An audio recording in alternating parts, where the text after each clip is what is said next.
This short video will show you how to use your IO Edition to create a composite chart and then do a transit with that composite chart. If you have already created and saved the two natal charts in your files, you open the file where those natal charts are saved, or you can create the new data cards and save them. And once you've done that, you would go to Special in your IO Edition, select Composite. This opens up the Composite Setup window. Then you would go to your files, find the two charts that you have saved that you want to use to create this composite. I'm going to use our famous charts, just a couple of artists, and grab a couple names. I'm going to grab one here, drop it in. It's Lita. And I'm going to grab Hans Arp, put him in the other side. And that's how easily we can create the composite. You see the composite is here. Now, to do a transit to that, we go back up to Special. We select Transits. This opens the Transit Search Setup window and move things on the screen to where they're comfortable for you. Alright, and this opened because I have the transit or the composite window open. This opened with the composite already in place. If it weren't, all I'd have to do is grab it here and drag it over and drop it.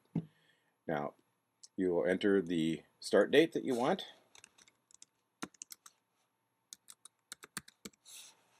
Tab to the end date.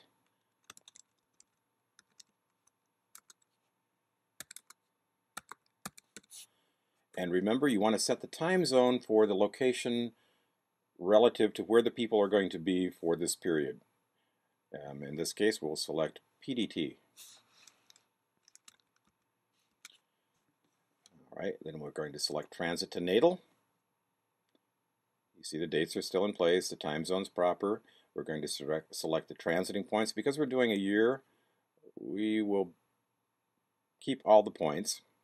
The natal points, we've selected those that we want. Again, if you want to select something, just click it and a box forms around it. That means it will be active in the search. If you do not want it active, click it again to delete the box. See, you delete the box. Anything boxed will show. Aspects, the same thing applies. Here we're just going to show the major aspects, but if I wanted to include any others, I would just turn them on. For this search, I don't. Turning them off. If you want house ingresses, make sure there's a check mark here. If not, uncheck it. If you'd like to display transit with orbs, check it.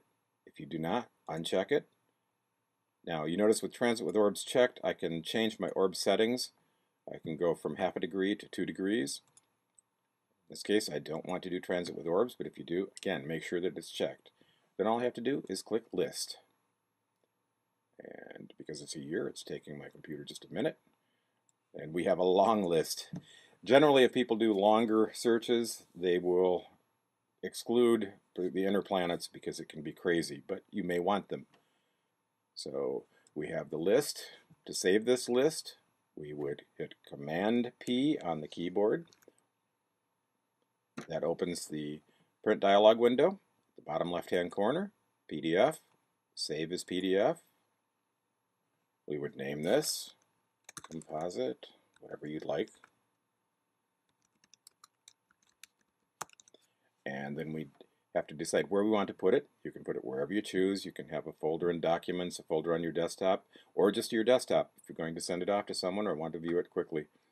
In this case, we'll save it to our desktop. And it's processing. And you see that it appeared on my desktop.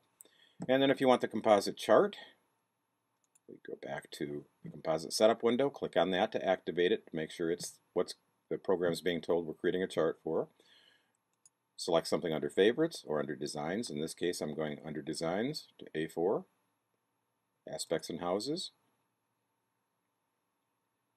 And there is my chart wheel. That's my composite chart. That's all there is to it. You'd save this the same way you would save the list, and you're finished and ready to go. Thank you. Enjoy. If you have any questions, please let me know.